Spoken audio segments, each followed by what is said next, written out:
we used to have I have been in universities a long time. In this university, Helsinki University, I have been docent for 40 years. I'm a professor emeritus. I mean, here I'm a docent in communication studies, in social science, political science. But I have been also a professor emeritus now in education, University of Tampere. And I'm there, a UNESCO chair.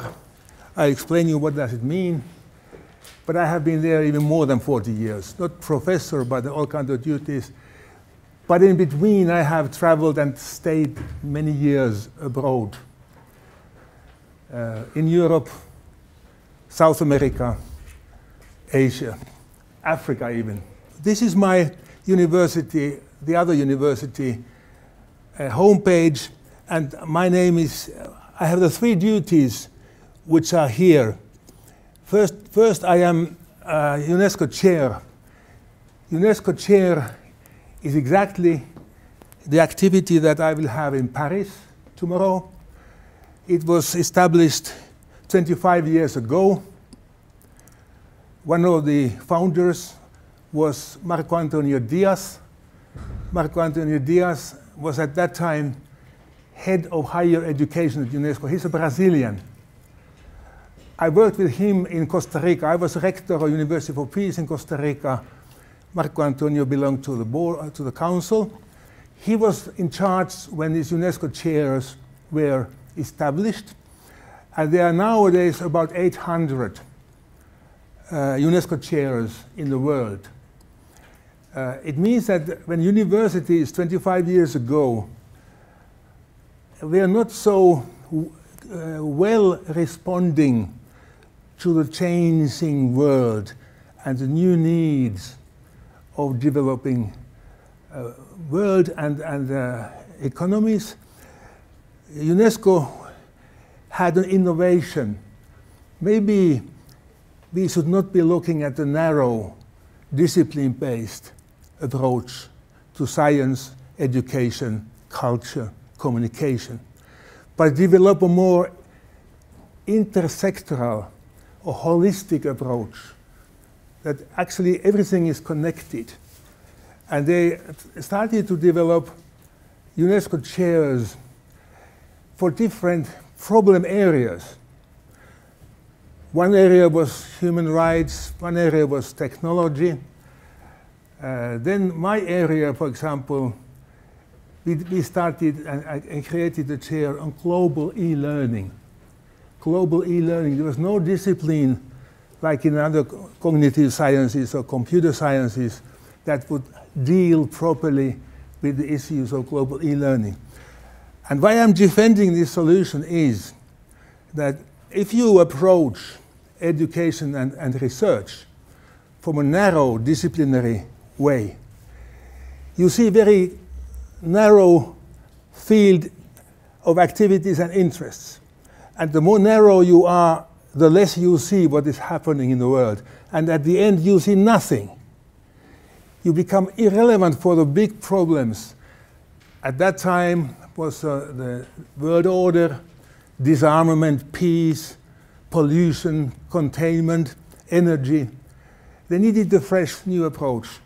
And so these chairs were established to break away from the narrow concept and become to a more general approach. There are many problems in generalization. There are some sciences or scholarly activities that fit better the broad approach than some others. Of course, generalists. And there's a danger that if you don't specify in anything, you are ignorant of everything. So generalization doesn't mean that you are not specializing in anything.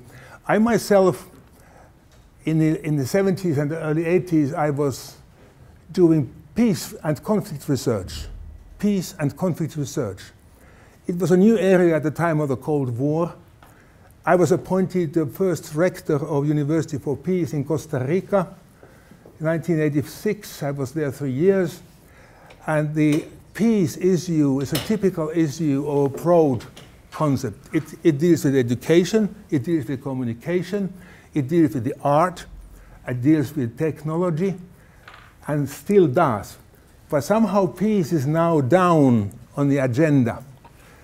And we have come to a world which is, in my opinion, I say it frankly, is too much militarized, too much full of hate, misunderstanding, all kinds of conflicts, and the conflicts that I will discuss with you are civilization. Are there civilizational conflicts, or are they artificial? Is there a civilizational dialogue, or is it just lip service, empty talk? First of all, I am a board member, governing board member. This is Moscow. UNEVOC Center is in Germany, in Bonn.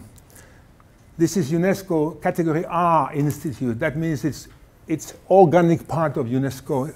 This is Moscow. I'm there, governing board member, and the book that I'm using in this course as a background, and I'm explaining today about this book, it is called Media Literacy and New Humanism. I will try to explain you why media literacy and why new humanism. Are they good concepts? Are they right concepts, or should we be talking about something else? Before closing, I wanted to, since I spoke so much of Barcelona and Catalonia and Spain, if you want, or European Union, or the global civilizational or cultural problems, I want to show you a 4 minutes short film of Barcelona Olympics, and then I explain why I want to show it now. Listen to the language. There's Spanish, but there will also be Catalonian language, and more than that, I'm raising the issue. What do you see? What do you see in the film? Think before answering. What do you think you see? Of course, I have written it here, and the speaker, narrator, explains all the time what is happening. I will close it in a second, but look at it carefully before we discuss. Now comes the, it was as all in Olympic openings and closings of Olympic Games, everywhere, there are big cultural events. And this one, look at the singers.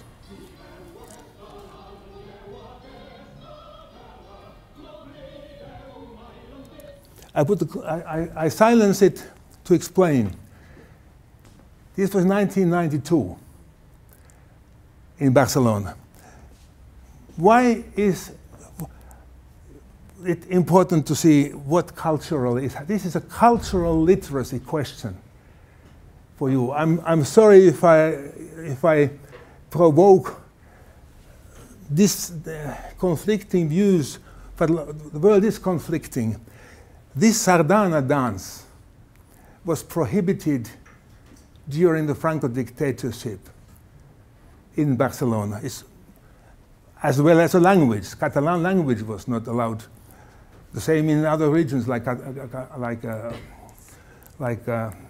Galicia or País Vasco. But here, the joy of having the right to dance their own national dance, which they did dance illegally some places in the center before recent years. It explains a little bit about the cultural feelings that are now among the nationalist people. But what I wanted to show it is also more than that. The Catalan people with whom I worked and still work a lot, and they are not only Catalans, they are also Spaniards, and they are foreigners there.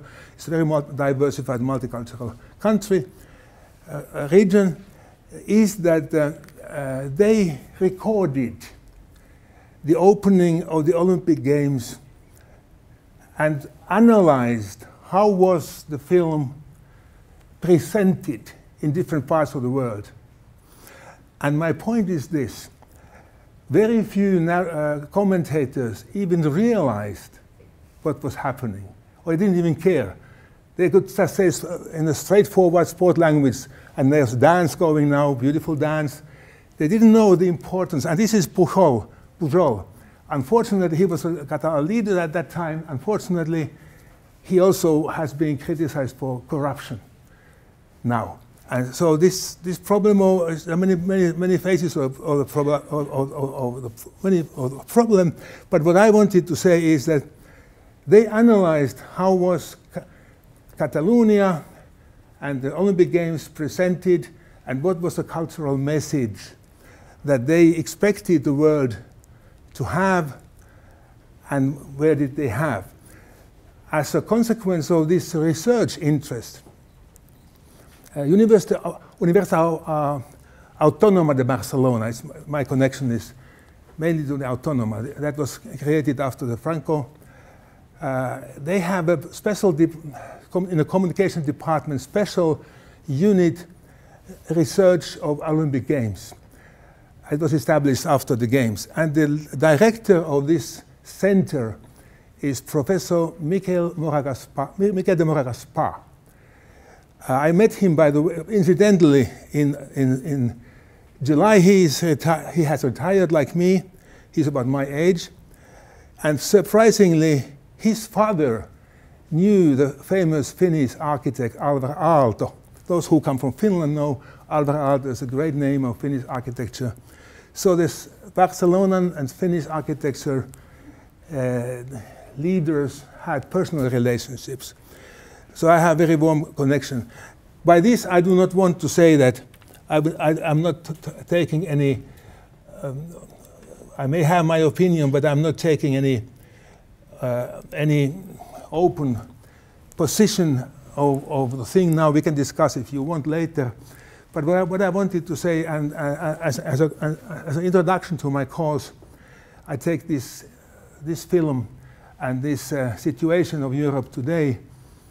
I remember very vividly because my lectures already then, 1997, in Barcelona and elsewhere, were dealing with cultural identities, communication, media, Europeanness, values, and so forth. I remember very well, I learned the whole concept of cultural identity actually in Santiago de Compostela in Galicia, because it was there an issue as well. And I learned that the concept of cultural identity, which is one of the issues that we will discuss, is a very controversial term. If you think about the world today, who is using and for what purpose concept like cultural identity?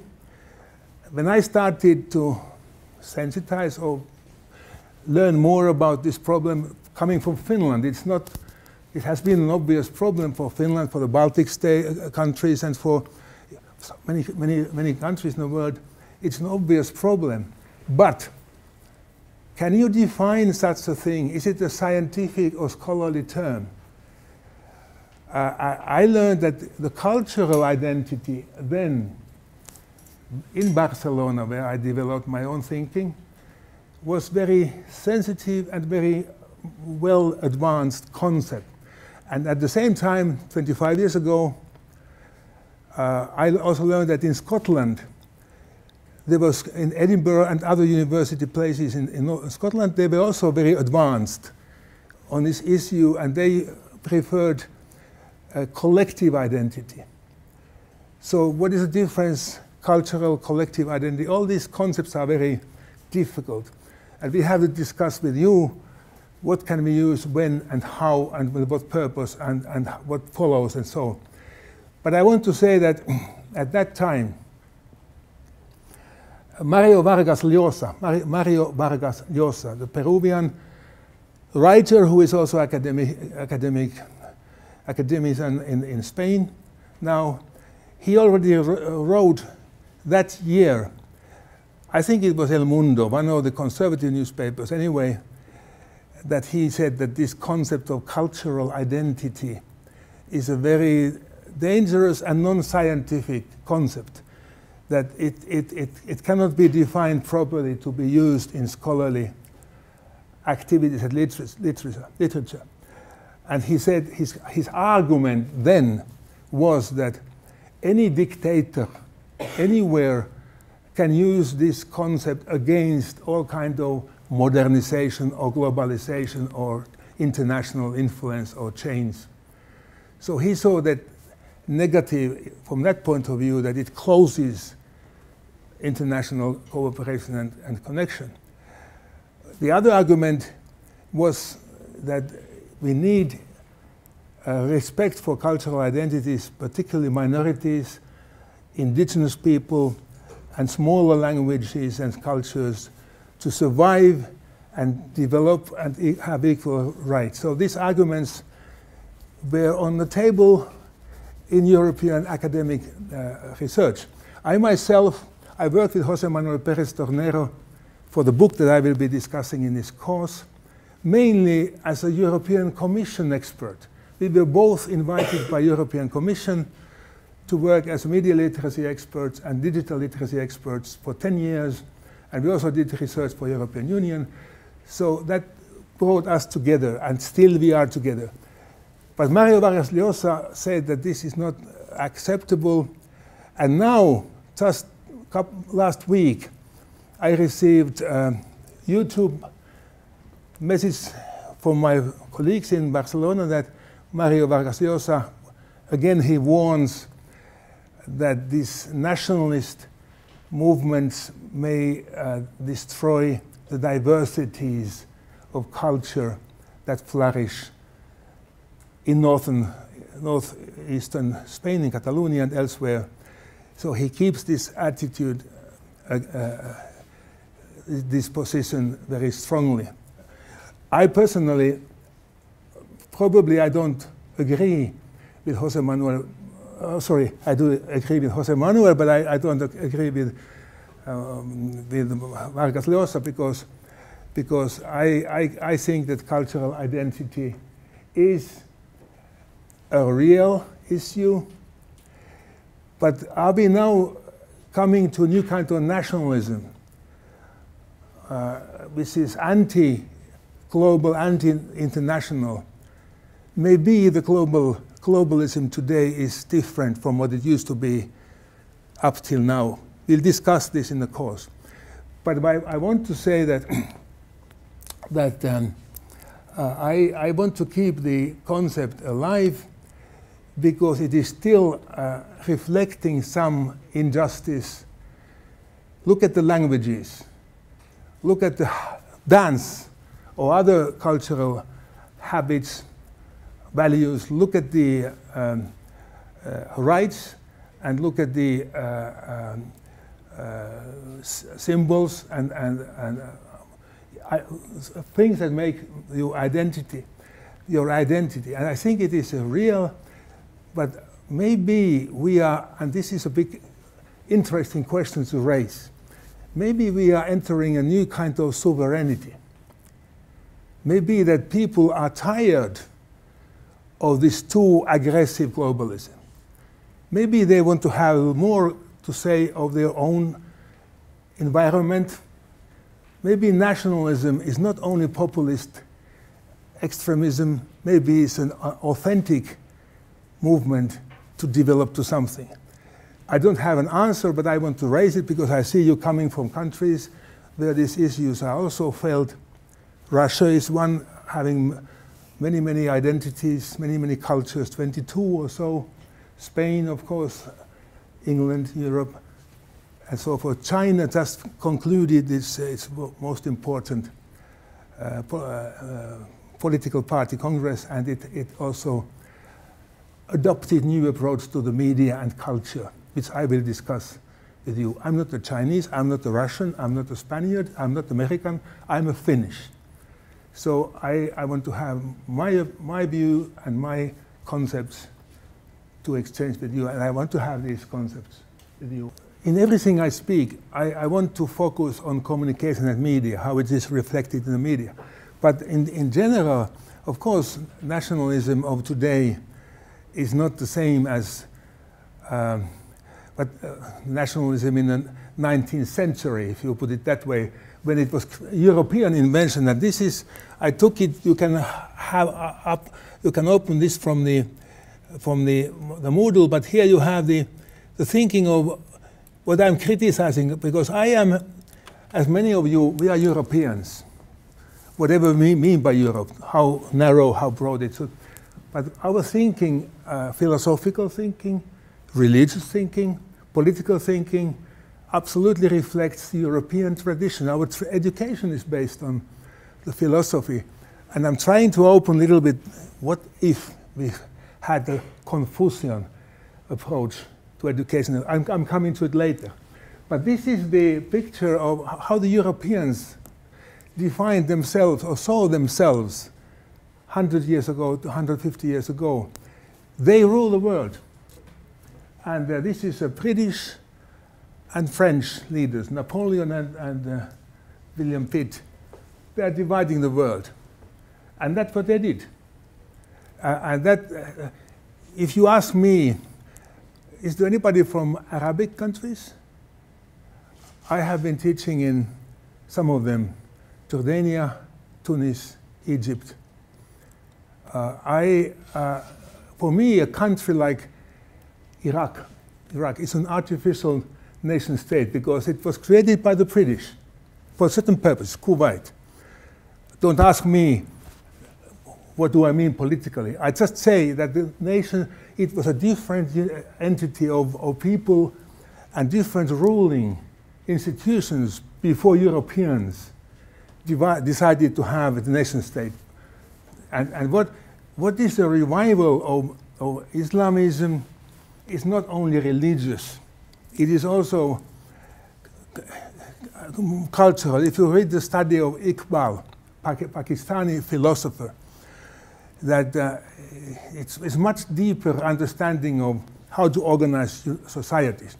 Now we are living in a world, and this is what we will discuss later, that we are having the so-called clash or dialogue of civilizations. The Western world is seen as one. Islamic world is seen as one. Then you have other worlds, Orthodox and Hindu and so. So what is nationalism? What does it mean at different times? In Europe, when European integration is now at a certain stage, is it deepening, widening, or what? We have different opinions of that. But what is the nation state of Europe today? And is United States a nation state? It's a federal state, like Mexico, Brazil. But all Latin American countries are very nationalistic for different reasons. So the question, what is nationalism today? What does it move to? And if you are, I don't know if anybody coming from Eastern Europe, I mean from Baltic states, for example, they are very strongly nationalistic, mainly because they want to be different from Russia. Who wants to be different from what ruler, where? Is nationalism playing a role? And as an old peace researcher, I could say all this extreme nationalism has led to war or wars, because it's an instrument that easily can be manipulated. You simplify, you categorize, we against them, because the identity is always relative. It's always we in relation to them. We, the Finnish people, we always compare ourselves with the Swedes. We want to be different and better than they are, and we are envious because they are more rich. And we are almost the same. We want to be different from Russians because we see Russia is primitive and feudal and authoritarian. We want to be Western democratic. Again, we are very much, as people, we are very much the same as northeastern, northwestern Russians in St. Petersburg area. What's the difference for the people? System is different. So it is relative, you compare, and this concept changes as times change. What is nationalism now? What it means now? What does it mean tomorrow? It's very difficult to generalize even this concept, because if you I want to be, I have been living in countries where, and myself, even in northern Finland, in Lapland, have you been there? There is a Sami population, indigenous people, only 80,000 or so, more in Norway and a little bit in Sweden and some in Russia, who are very sensitive. They have own language. Actually, they have 4 languages, small community, but 4 different languages. And they are very sensitive of letting the Finnish people control and demand. They have their own flag, own national anthem, but they are not independent. Are they nationalistic? They have a nation. The concept of nation for them is different. And in Spain, as you know, the concept la nación is not allowed for different regions. There are regions, and it's a Spanish. You have to solve it one way or the other. As an outsider, what can we do, or what should we do? I'm taking only one position, that as an academic, I'm an independent, free academic. I speak what I see as right. I mean that for me, truth is not relative. It's not absolute, because truth comes through dialogue. We must have the opposing views to get. But if I cannot say what I think in a university, where can I say it? Media is biased. Politicians are biased and corrupt sometimes. Religion is not necessarily always fair. Whom can you trust? Maybe my belief as an idealistic communicator, educator, let's keep university spirit alive. The big countries, colonial powers, the European powers, all of them have a colonial past. Maybe the colonial past was in the 19th century, 20th century, and we came to the global imperialistic stage when the rulers are different. There are no more European colonial powers. There are big multinational corporations, but especially United States power, military and economic power. And up till now China is challenging this. And China is taking, do you call China nationalistic when it takes more confidence in itself? And this we will discuss in the civilizational debate and discussion. What should we expect that China becomes like we are?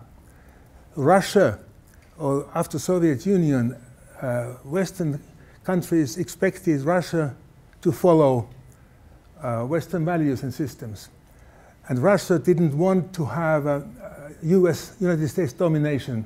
And they refused, and they had their own policy with very tragic consequences. If I look from Chinese point of view, they can see, look what happened to Russia. What will happen to them if they don't take more control of their own destiny? This is my understanding. And China has minorities. It has 52. I've been much in China actually my lectures, I don't speak too strongly knowing everybody everywhere, but you have to be very modest in China. It's so huge culturally. We'll discuss. But nationalism, what I'm only asking, nationalism is sovereignism. It's a new concept. What is sovereignty? And just to conclude this, to make you think, now that the United States and Israel withdraw from UNESCO, once again, they've done it before. But now it's more dangerous than before because there is an initiative in the US Senate, by the Republican Senate, that US should quit from the United Nations altogether. There's a legislation process has begun to withdraw from the United Nations in 2 years' time, and to replace the 1945 Sovereignty Act that the United States, for the first time, accepted an organization above its sovereignty. And the sovereignty comes not only from from places like Catalonia, they come from the United States. What do they want to be sovereign? Not nationalism, but sovereign. Or rather, they don't care about others. I mean, this stream of thought, not everybody in the United States, but it's one stream. And my question is that because we are living in an age of insecurity, uncertainty, disorder, I will discuss this order issue, what will be, if anything, value system that brings us together and gives some perspective for the future? And is nationalism, is it an effort to go backwards? Let's look at my other topics that I wanted to have. Clash and of within civilizations or dialogue. And I noticed that even though this concept of clash of civilizations, it was emerged after the 1990s with Samuel Huntington. I'll present his thoughts in a minute. It was a conservative approach what then, after the Cold War, when the world ideologically was divided, capitalism, socialism, communism, and everything in between. In communism, this type of Bolshevik communism disappeared. And by the way, be very cautious. You should, at least I'm reading carefully Chinese party documents where they revive the belief on Marxism and Confucianism. And they little bit even blame Russia, the Soviet Union, how easily they gave up socialism. I'm just putting this, we will discuss the Chinese media later, but I'm just putting to it, do you think that the ideological issue of socialism is over? At the moment it looks like, but let's discuss it a little bit later. But why I put here the clash within of civilizations, it was Huntington, because the thinking was that certain powers need an enemy. You cannot build, you need an enemy. Could have been a communism, it could have been a Soviet Union, it could be China. Some of our dynamics always built on enemies. What then if you don't have an enemy of that nature? And then Islam, yes, Islam is the enemy. And then whoever organizes whatever unpleasant things, you can blame the Islamic terrorists and extremists and so forth. As an analytically, of course, this may be a problem. I don't think it's a religious problem. It is some more a civilizational, cultural problem.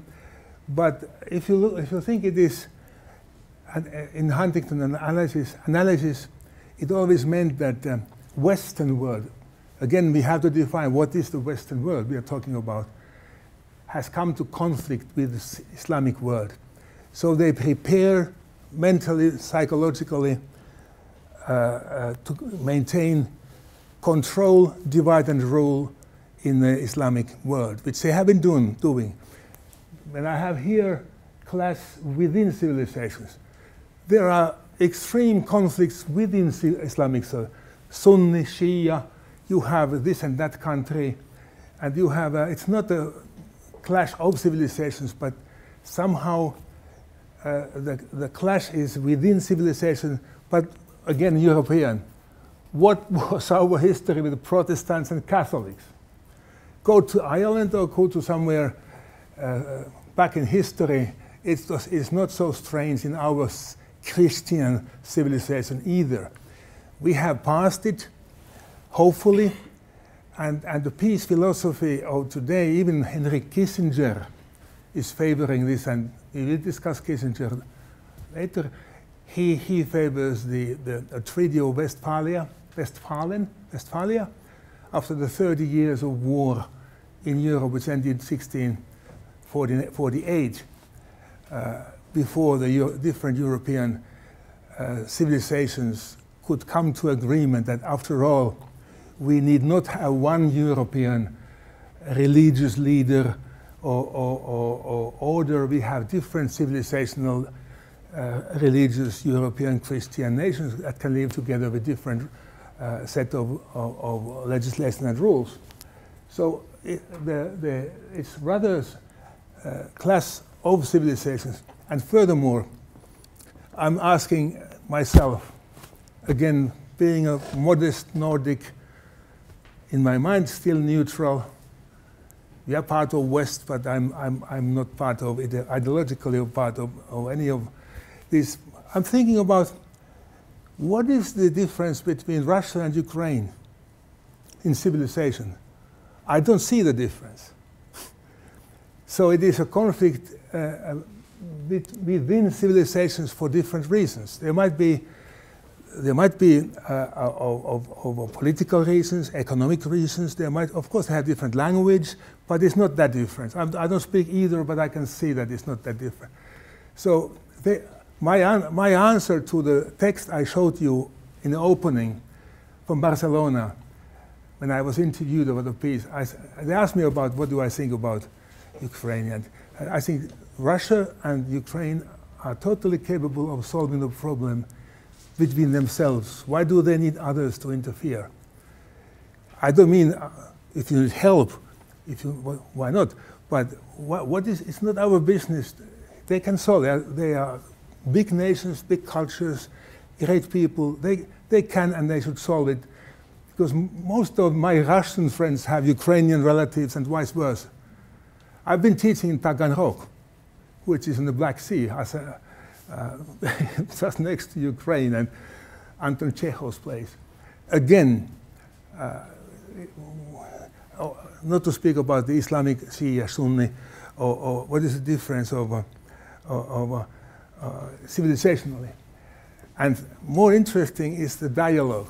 This is the Khatami Iranian leader who, as was provoked by the Western approach that the class of civilizations, United Nations, he proposed a dialogue of civilizations. This process is still going on, and it's a big debate going on internationally. Can we and should we promote dialogue of civilizations? And what does it mean? I personally subscribe and follow this dialogue approach rather than clash.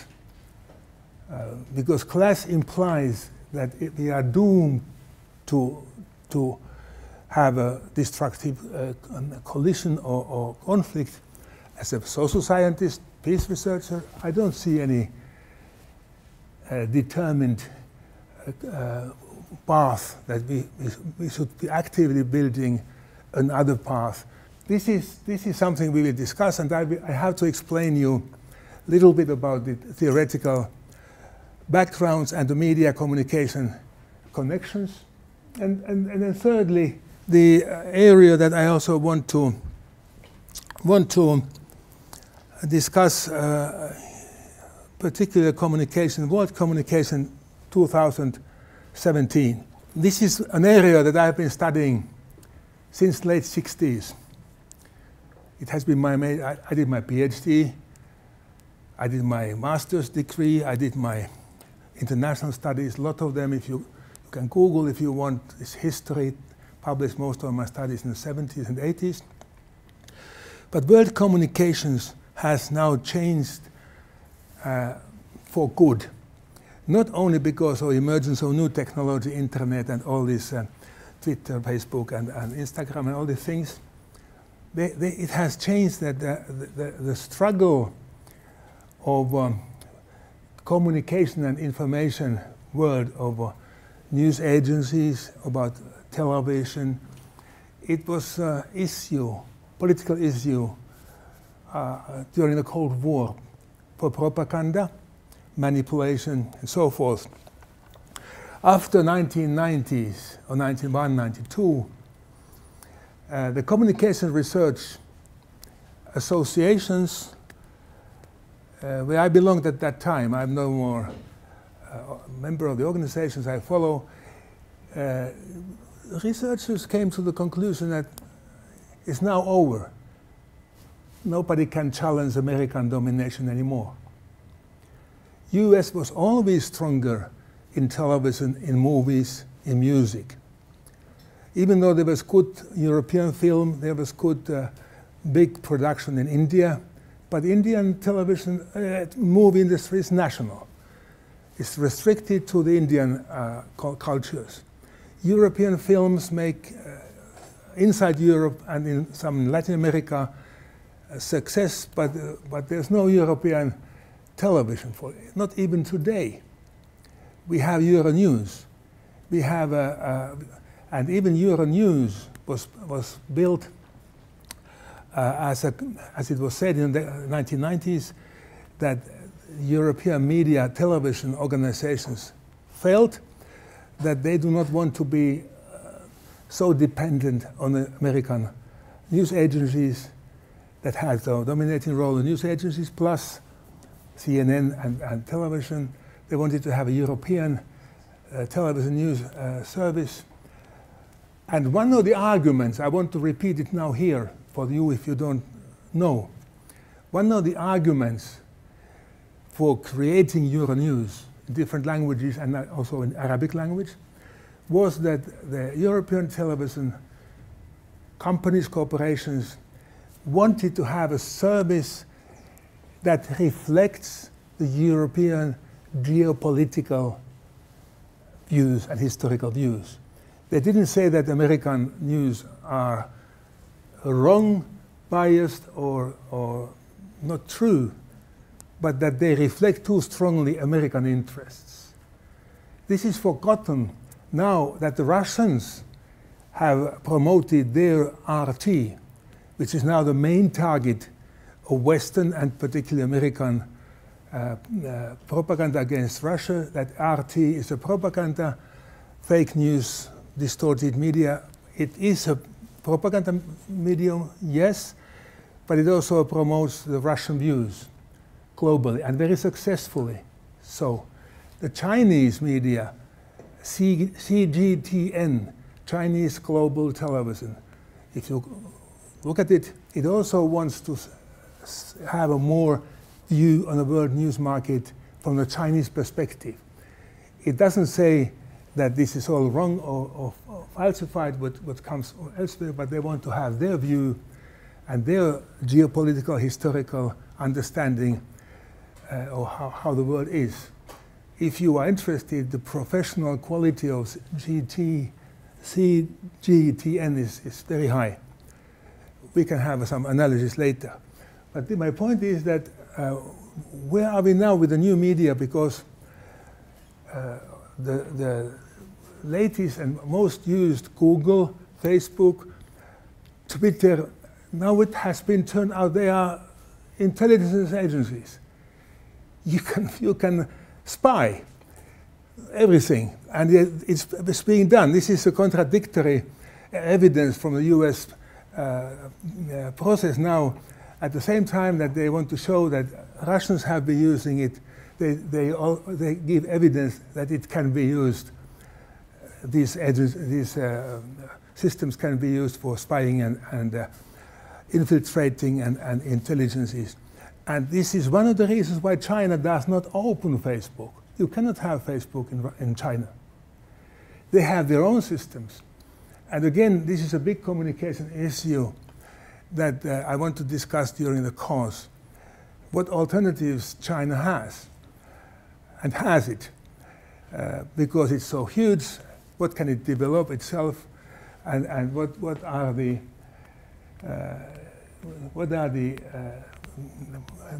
consequences to the international dialogue?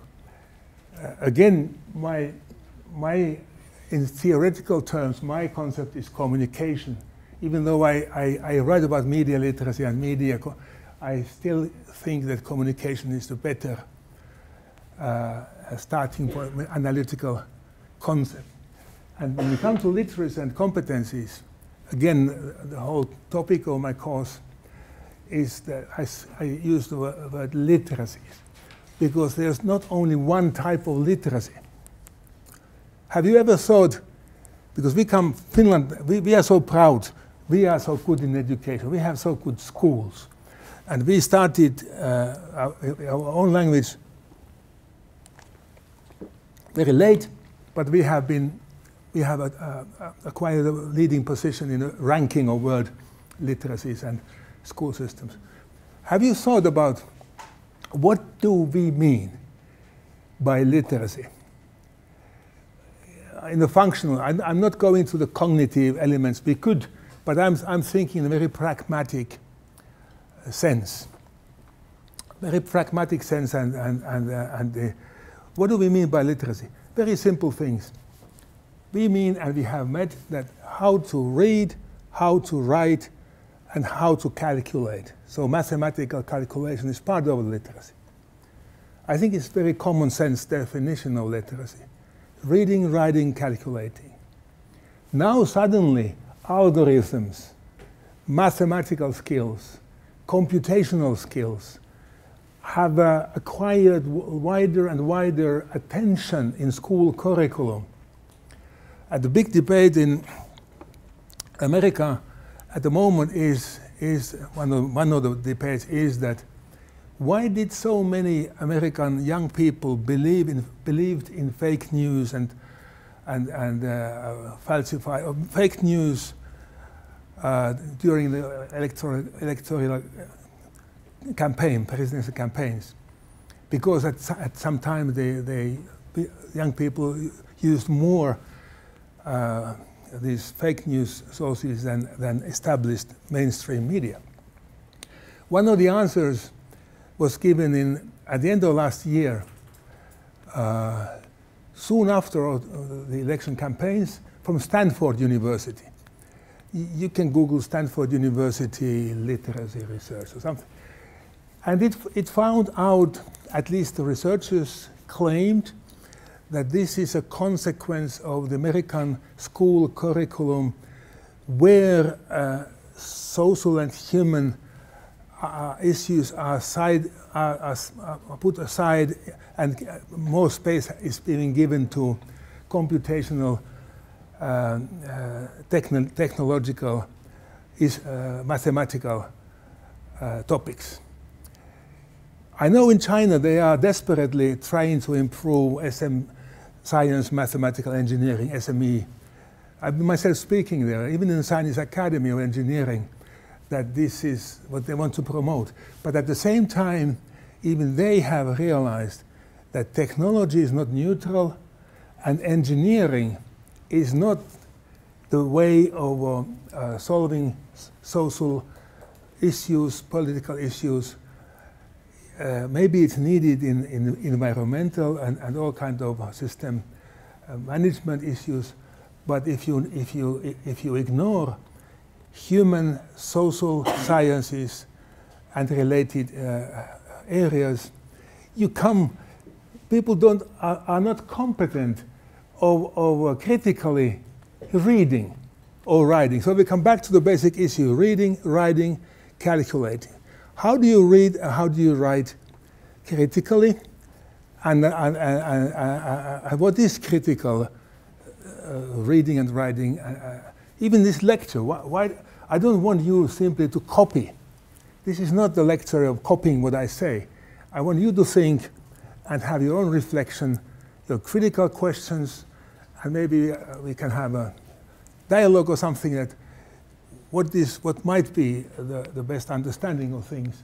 But this is the literacy and competencies are the issue. I want to explain to you how did we develop, first of all in Europe, because we did the work. We prepared a model for European literacy, media literacy. But already, and Europe has itself, the political level, they have defined competencies. What are the key competencies all Europeans have to know? One of the key competencies, by the way, is this English language. What else could it be? All European communication language. I'm sorry to say it's not my language, but I cannot reach you without English. You can try, but you will not follow. But this is what is media competence? But here, in this goal, again, and I want to say that it's communication that I'm looking at. Media are used, mediate things. Technology is necessary, it's helpful, but it is not communication, or human communication. And human communication is by far more philosophically deeper than we understand with the technology. Because we have always communicated, and the great nations and civilizations like Chinese or Indian civilizations have communicated before Europe existed in any form. And this communication concept is so interesting because 5 years ago, I was invited to speak in the International Institute of Communication in Singapore. They had the annual meeting and they wanted me to give a keynote on media, because this media literacy was fashionable, sexy. Everybody wanted to be competent in media literacy. And they wanted the president of the institute, they wanted me to speak about the topic, but they said, can you speak about communication literacy? I like this request. I spoke on both, but I think that she was right. She was a woman. She was right that in her mind, media is not the overall goal. Overall goal is how to communicate. And we come to the very essence of what is communication. Because this is, in education is obvious.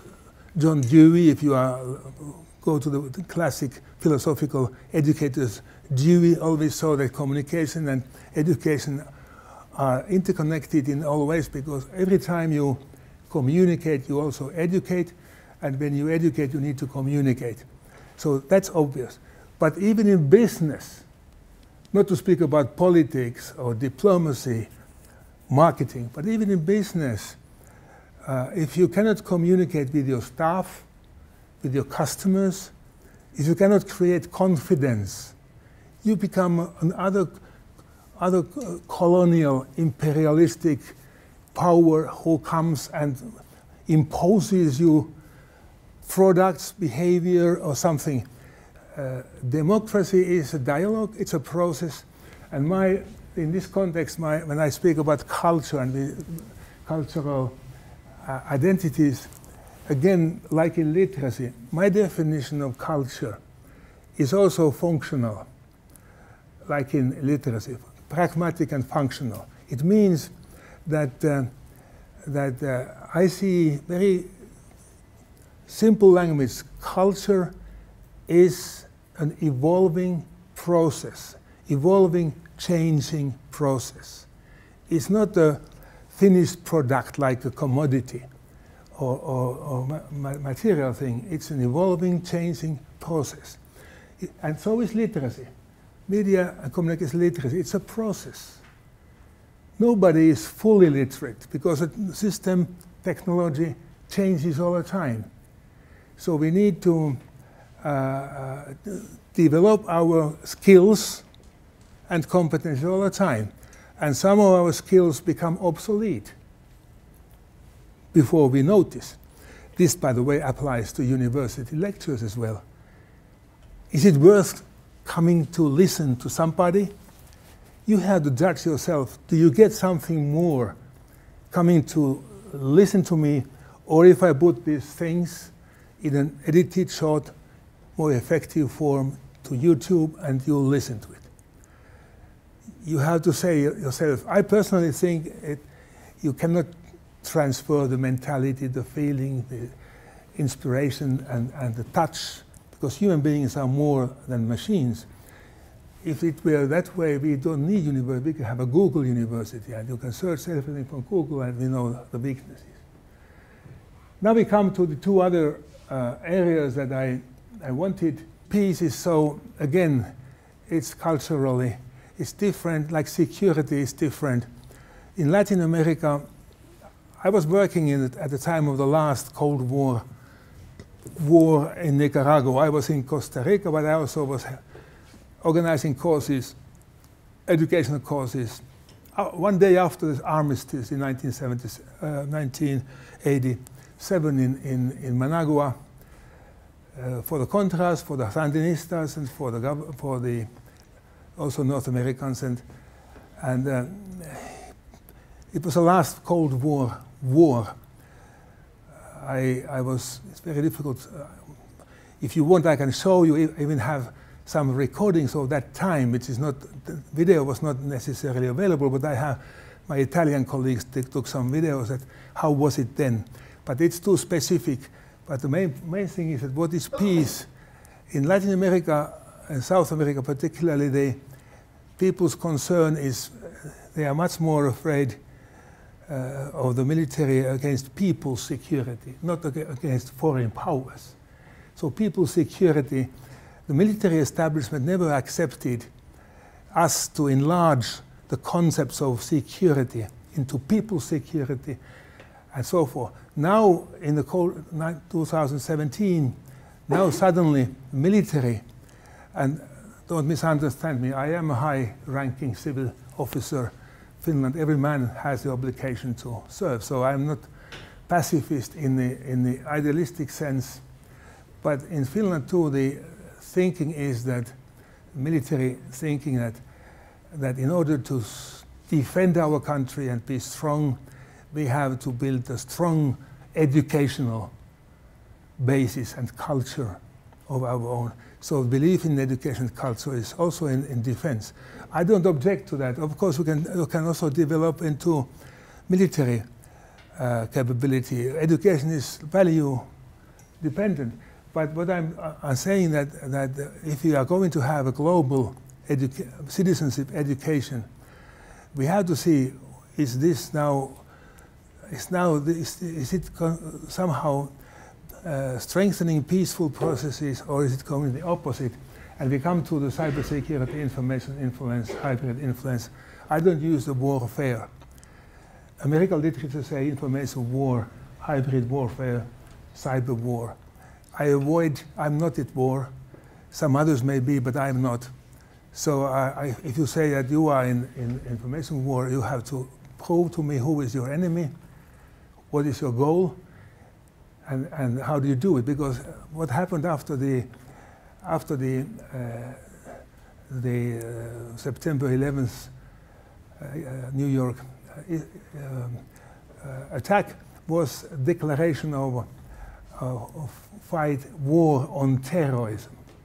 If you declare a war on anything, when does it end? And who is in Afghanistan? They have been fighting more than who knows how long and how expensively. What is the goal? How does it? What do you want to end? What is your goal and enemy? I'm asking, and I think I have the right to ask. I'm a free university professor, and if I'm not allowed to ask, then it is already military censorship, which I don't subscribe. So I keep this, and I want to discuss. These are sensitive issues, and if you are not very confident, I'm not necessarily elaborating more, but it is a reality of the media today.